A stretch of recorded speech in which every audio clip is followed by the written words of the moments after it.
Fear of failure can be paralyzing and keeping us stuck in self doubt and holding us back from stepping into our full potential. But I always think about this. What if we could reframe failure as a stepping stone rather than a setback? Have you thought about that? So, in this episode, we are going to dive deep into transforming fear into fuel, using it as a powerful force to build resilience, inner confidence, and unstoppable success. So let's meet our expert today. She is Anusha Merchant. She is a transformational coach who specializes in helping individuals break free from self-doubt and step into their most magnetic, confident selves. With a focus on self-love and inner confidence, she empowers her clients to rewire limiting beliefs and embrace their authentic power and show up boldly in their personal and professional lives. Anusha's work is dedicated to guiding others in overcoming fear and unlocking the confidence that they need to thrive. Welcome to the show, Anusha. I'm so excited that you're here today on Your Soul's Transformation podcast. Thank you so much, Dimple. It's so great to be here. Thank you for inviting me. I'm so excited for our conversation today. So, Anusha, take us back if you can. I'd love for you to take us back where it all started. What was life like before you stepped into coaching, and what really led you to this path? I had this calling to become a coach for past 5 years. I really wanted to do something which empowers people. I've always done sessions in my community about empowering people to become their best selves, just mental health. And I've gone through my own journey as a child who was very underconfident. If you told me when I was 8 or 9, speak on stages and do podcasts and have my own coaching, coaching company, I would be like, no, I cannot do this. But I think as time went on, I just decided I don't want to have that identity anymore of a socially anxious person. And I got a lot of opportunities, which led me to then always had this calling that I want to do this for other people. I saw so many women feeling not confident, having so much self-doubt. I knew there was a problem, and I went through it myself as well, before a year ago as well. I was a whole phase because I was going through a very dark breakup, and then I really healed myself completely, in my own solitude, really working on my inner work, as they say, really going around, because I thought, Dimple, I was confident. I truly thought that, I was confident, and I really wanted to open my coaching business before then. But when this all happened, I realized that something within me is still needing to be healed. And when I did that, then I was like, this is the point, either you do it or what is the worst that's going to happen? I took a leap of faith in myself, and here I am with my coaching business. And yeah. That's an amazing story. So your childhood sounds like you were a shy girl then? Very. I thought that was me. I was very, very shy. People, because I also moved from Pakistan to UK when I was 8, so I knew no English. It was very, very hard for me to settle in, and from then on, how to make friends and everything. And I wouldn't even dance. I love dancing, but at that point, it was just speaking, whatever. People thought they could say anything to me and I'll be okay. So yeah, I had a very low self-esteem, used to doubt myself, and very low on myself when I was a child. And until I think I was good 16, 17, 17-year-old, I was very a complete different person, Wow. So you moved from Pakistan to the UK. And thank you, by the way. She's our first guest who's from the UK. So thank you for being on the show again, Anusha. Usually I have people from the United States. I don't think I've ever had anyone from the UK. So I love the accent, by the way. And can you kind of share with our audience a little bit about what does it feel for a girl who's basically an immigrant, right? So you are from Pakistan and then you moved Mm-hmm. to UK. How did it feel for you to come to like this brand new country? And even though you're already suffering from that shyness or maybe a different upbringing, because most of us, because I was born in Abu Dhabi myself and I moved to the United States. So what did it feel like? What was the difference back then, which made you feel like fearful? Maybe you're like, where am I? Or did you have those doubts? Yeah, I mean, you leave your whole family and stuff, and you're also like trying to know yourself as a kid. Because I think I was very quiet in Pakistan as well. But when I came here, it was just like trying to fit in. I was trying to please everyone because when I first stepped into the classroom, I still remember this image. Everyone was laughing at me. Like I remember purely, like they were all like laughing at me. And that was stuck in my head, like, that I can't make friends, people don't like me. And, even when I used to read English in like classes, they used to laugh at me. So I thought I couldn't read like properly. And it's just people, when you trying to fit in and you have other people's voices in your head and stuff, like people trying to make you feel like put their own insecurities on you. And then I think that's what I suffered. And I thought that was me. Like, that is my shell and that is me, very, very scared, very timid of everyone and accepts everyone, like accepts whoever says anything to me like easily.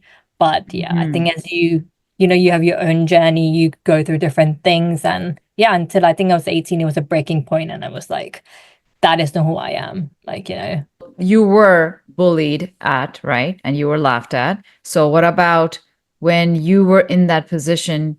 Did you ever feel like, Mommy, Daddy, I need your help? Or how did you feel? Did you feel like this is something that I'm going to deal with for the rest of my life? Is that how you felt during that time? I wasn't really bullied, but they were like laughing at me and like partially I could say, but I would always like our family bond was very, very close. I would always tell my parents that like this is Mhm. what's been going through. And I used to hate school. Like, people love school. Like at this age, I used to hate Mm. school going in because I know it's just not my thing. And yeah, I did tell my parents, but I think it was just part of it too, just as you go on. And I think after a while, I got settled and got new friends in college. I was trying to slowly settle in, but I think it's a journey, as I say. So at the beginning of it, it was very tough, and you're in a new country, everything is new, and you're trying to know yourself as a person as well at a very young age. I remember when I came to this country, I was 15 and I was put to work at day 3 in the United States. In New York, I was put to work. I worked at Jackson Heights and I was like, where am I? Why am I not in school? So I can understand, I can relate to the confused feeling and the feeling of humiliation that you felt at that time. Can you mention, and you also mentioned about when 18, when you turned 18, something happened. You're like, that's it, no more. So what happened? I'm curious.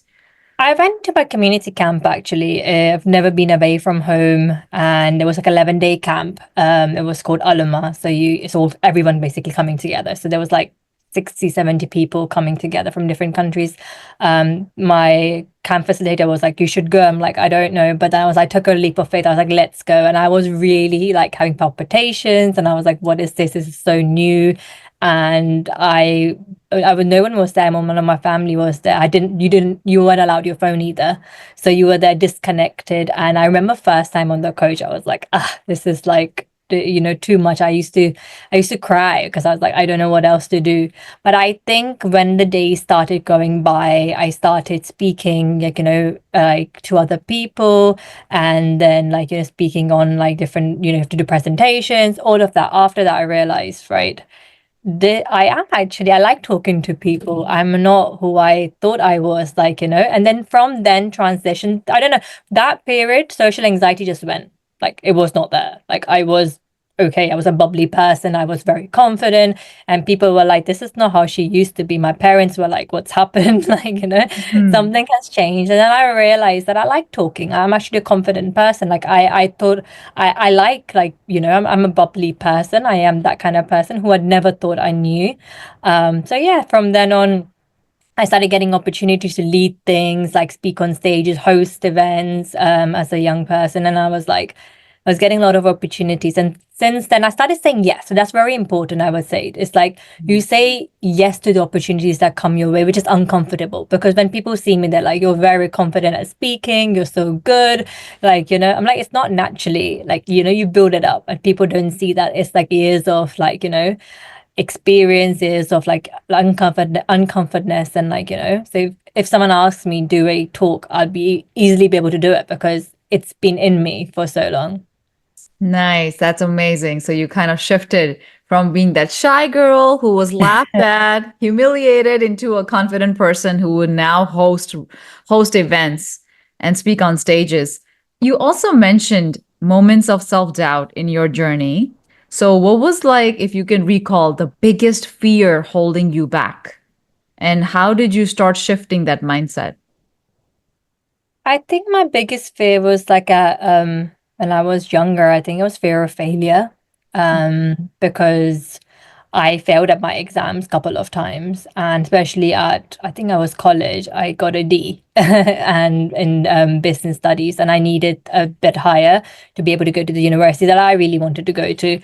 And literally after that, I thought my life is done. Like I thought like I was a failure. I thought there was no options, nothing, and this is me. And I was like sitting there and I was like, what will happen to me? Will I be considered a failure? What will I be able to do? And then my family really supported me. They're like, it's okay. I'm sure there's so many ways, routes you can get. And yeah, and then I did a foundation year, and then like I still got a distinction star at university. I still, got first class degree. So I think, these experiences, these doubts come because of of how you are. As I said, I was very, very stressed person. I always used to doubt myself. And because of how you are in your past, these things, I used to put too much pressure on myself, and then you end up not succeeding to you. And these are, at that point I didn't understand that it's just a learning journey. That foundation year I needed, I needed that to be able to be where I was, because when the university started, I was 2 steps ahead of everyone else. Like I was much more like, knowing what I'm doing. And I think doubts, even now, doubts come. Before starting this business, doubts came. Should I do this? Should I not do it? I was on the fence for the longest time. But sometimes you just need to listen to your gut and your calling, that you are made for more, and you just should take a leap of faith in yourself. Oh, absolutely. Doubts are always going to be a part of everyone's journey. Even like It is. legends have doubts and they have the doubt, they have the fear, but then they do it anyway. So that's That's amazing that you actually took that leap of faith and you passed it.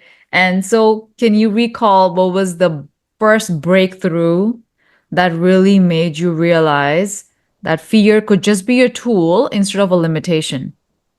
I think again, I would just say it before like taking a first new client. I think when I started taking it, I thought, oh, is this like, is this it? Like, can I deliver for them? It's a big thing that I'm doing, taking a leap of faith. And then I realized, like, after I delivered the session, I felt so good. I felt like pumped up. I saw the result on someone's face. They messaged me afterwards, and I just thought, hey, Anusha, fear is always going to be there. Like, always going to be there, despite whatever you're going to do. Like, it's just something that you will feel, like, that you will feel the fear because it's uncomfortable. Your body doesn't know how to react to it. So it will always react because it's really uncomfortable, but you do it anyways. And if you don't get past that fear, you will always have regrets, and you won't become confident. Like, it's simple as confidence comes from, I always tell my clients, it comes from actions.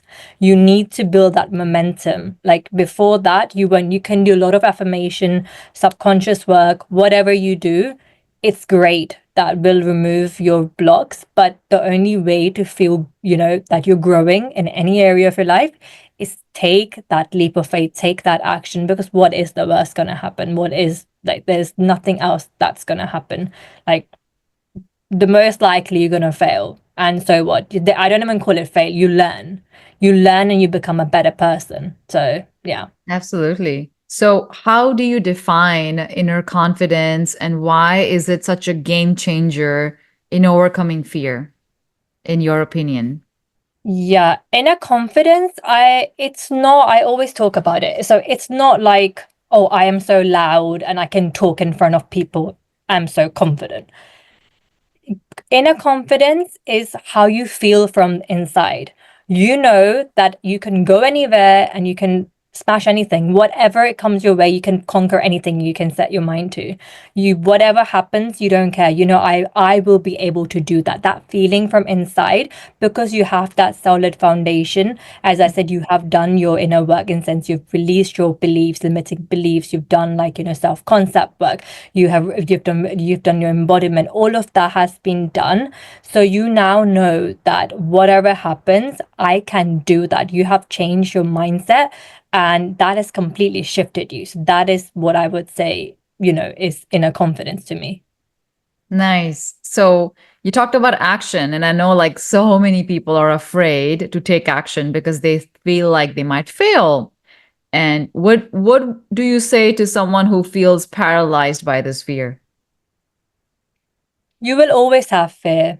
I think I would just say to them, you will always have fear, but you need to think about yourself. Do you want to be in the same position in the next 5 years? I always tell my clients when they're setting the goals at the first session, what are the consequences of you if you don't take those, if you don't meet like your goals? Like if you don't take these actions, what will happen? Do Hmm. you want to stay here next 5 years? Visualize yourself. Just close your eyes for 1 minute if it's safe to do so. Close your eyes and just imagine what will happen if you literally do the same thing you're doing right now. Every single day, you're doing the same thing. What will happen? And if that answer is not appealing, which I'm sure it won't be, if it's not, then you need to do something about it. And it's not like, you know, we talk about exposure therapy, right? So it's about facing your fears, but it's not, you don't directly jump to your fears. You slowly start it. You take one area of your life, for example, it's my work and career. I want to change a job. Okay, that's my big goal. You start with small incremental things. Like, you know, the hardest thing is, for example, is to actually, you know, get to or apply to 5 jobs or get a job interview. That is your get a job, sorry. That is your most difficult. Like, you know, that's the on the other side of it. The first thing maybe you can do is just change your resume, right? Next thing you can do is just apply to like, you know, one job, and then maybe you can network. So it's like, you know, you're exposing yourself little by little, gradually. And when you start it, like, you know, when you just start taking those steps, I guarantee you, you will feel that momentum. You will feel good about yourself. And you only feel good when you take steps towards your growth. When I am stagnant and when I don't take steps to when I just complain that this is not going my way, this is not going my way, nothing happens. It's just wrong energy. Like we talk about law of attraction, frequency. It's very downgrading frequency. If you want to, you know, if you are feeling paralyzed, you need to remember this one thing, which is you create your life. Like you are 100% responsible for your life. Either you take your responsibility of your life or you let the world control you.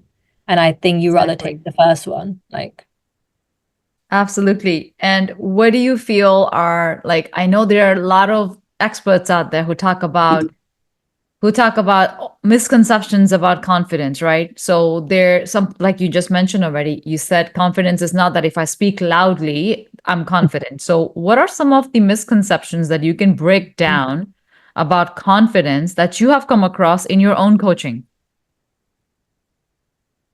I think there is various. As I said, one thing it's about just thinking that just keep repeating to yourself, oh, I'm confident, and all of that, like all of this chatter that you think that you are. But to be honest, in a there's a lot of like, you know, there's doubts within you. You are really impacted with doubts. You keep procrastinating. All of these things that you're going through, even if you say that, oh, I'm doing this, like, you know, I've done this, but there's like a deeper level of, you know, um deeper level of issue or inner work that needs to be released. For example, if it's procrastination, I'm sure there is a hidden belief that I'm not enough or I'll fail. So even when you don't release that blockage, it will still hinder you. So that is one of the main, like I would say, one of the key misconceptions that there's like hidden layers between things that people think that they are already there, but that's why they can't reach the next step. It's because of the blockages that they're being holded by.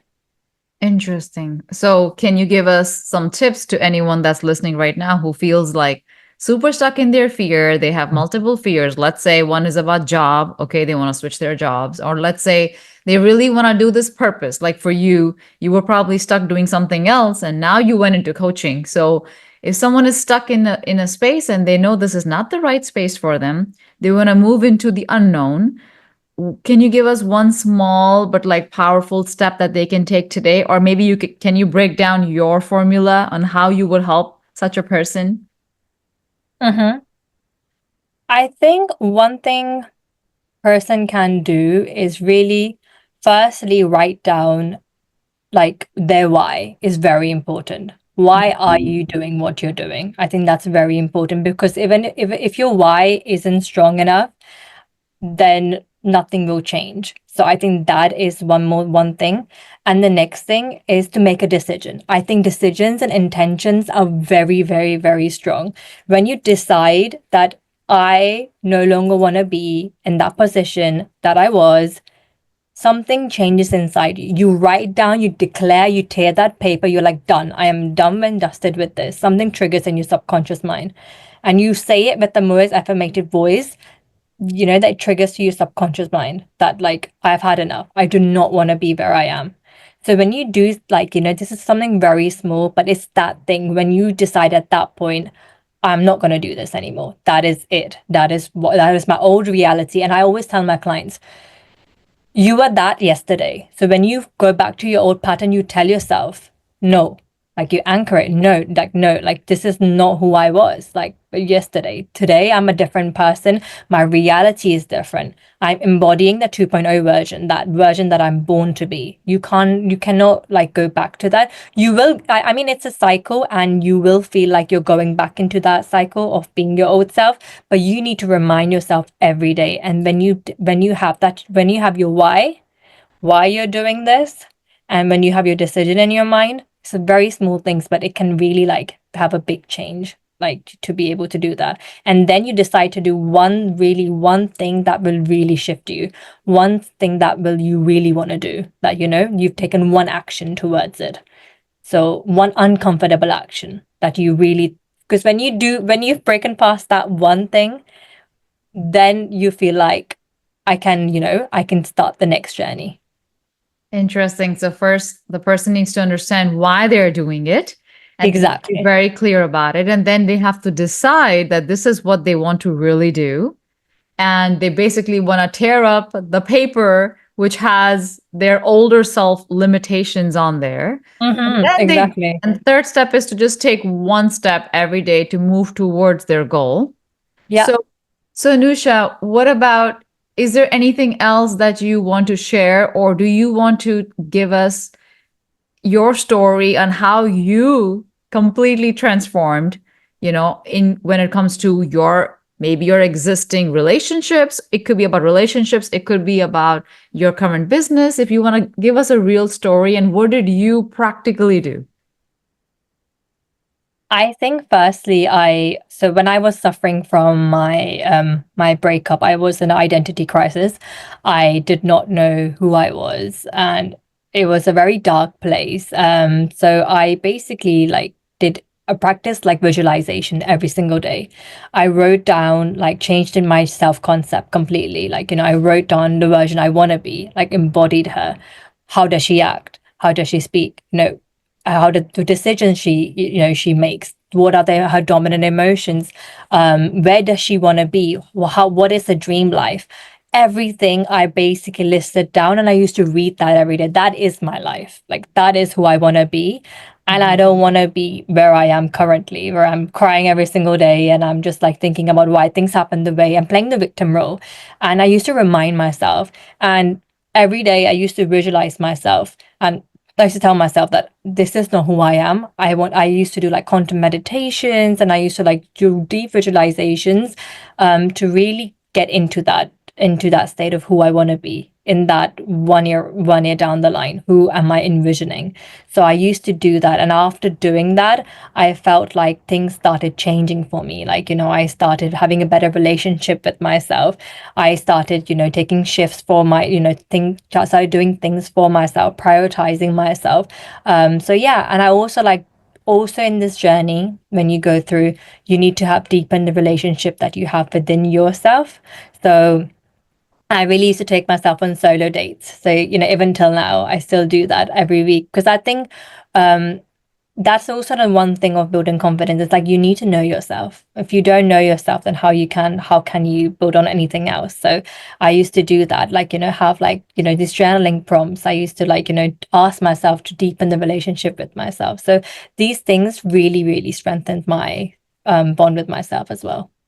That's amazing. Thanks for sharing that what you did. You basically embodied your future self into present time, and that really changed who you are today. So you literally embodied your future into present. And I know, and you would agree with this too, it's a work in progress. It's not that every day you're gonna feel great, No. every day you're gonna feel confident. That's not true. No, no, no, no, that is not. It's that definitely that's not. No one is. Even I have my tough days. But it's, they always say that everyone goes through tough times and everyone goes through a phase that not or days that don't feel good. The difference between you and them is like how you have the tools on how to really change your state. And you can change your state in, I mean, I would always say feel your emotions, how much you want to feel, like really, really feel them, but then change the meaning you're giving to it. Tony Robbins always says to it, three things to change your state. It's the meaning you give to it, it's the language, and it's movement. When you do these three things, you shift. And that's upon you. Like that is on you. You feel your emotions, then you do whatever feels good to change your vibration.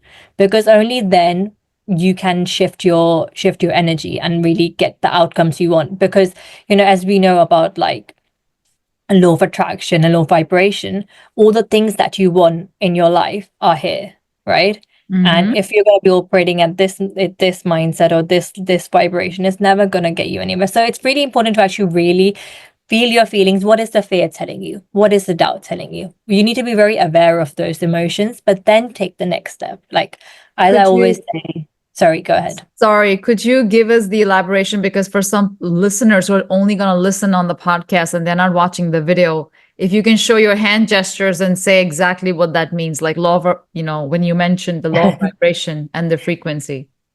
Yeah, so all the high vibe frequency or the desires that you want is at the upper end, right? Mhm. And all the desires that like or everything that you don't want is on the lower end, right? So that's the bottom part. And upper part is everything you do want. So if you want the desires at your upper end of things, you need to be at this, you need to have those high vibe emotions, which is joy, which is excitement, which is gratitude is a major factor, contentness, and disappointment, complaint, guilt, jealousy, all of that is going to be at a lower end. And I'm not saying we don't feel that. We do feel that we're human beings, and like I'm going to say that's toxic positivity. If someone says happy, happy, happy, that's not right. Every single person, even the most guru person, probably feels that. But as I said, the only difference between you and them is they know how to change their state. So I'll actually explain the three principles of Tony Robbins. It's basically your language, so the words that you speak. If you say, "Oh, I'm anxious, I'm really anxious," like you are identifying it, and that has a vibration to it. Mhm. Rather, if you say, "Oh, I feel curious today," suddenly it's a it's a big difference, right, of what you're feeling. Second one is the meaning to it. If you keep thinking, "Oh, things are happening to me, I keep getting rejected, this is, always happens to me," you live that story. And whatever story you replay every single day, that becomes your reality. So you need to change the story you tell yourself and change the narrative and change the meaning that you're giving to. I'm learning today. Oh, this is getting me like maybe to my desired job, one step closer, one more job application more. Like, changing that meaning, even if this seems something very like a small mindset shift, it's a big thing if you practice this consistently. And the second thing is changing your state by movement. So it has been said that your energy is being stored in your body, and as if you don't move your body, then like you don't release that tension. So gym is a very good way. If you don't like gym, just even 10-minute walk, just run. I normally just sprint, like either way, whatever you like, is dance, whatever is good for you. If you do these three things, they're guaranteed to give you to really change your state. So the language, the words you speak, and movement is Yeah. what you're suggesting. Language, meaning, and movement. Meaning, Yeah. movement. Amazing. Language, meaning, movement. Great. This is amazing. Good stuff, Anusha. Thank you so much for your time. Where can our listeners find you? And especially if they want to really build confidence and move from fear into actually going into becoming an unstoppable success, where can they work with you? Please tell us. So you can find me on Anusha Inspires. So that's my page, and I post regular content on there. And if you want to look into my one-to-one programs, then you can sign up on my wait list or DM me, or I'll be launching a free journaling group soon. So yeah, look forward to that. Awesome. Well, I'm also going to add her information on the show notes. And for all of our listeners, always remember metamorphosis, not medication. And namaste.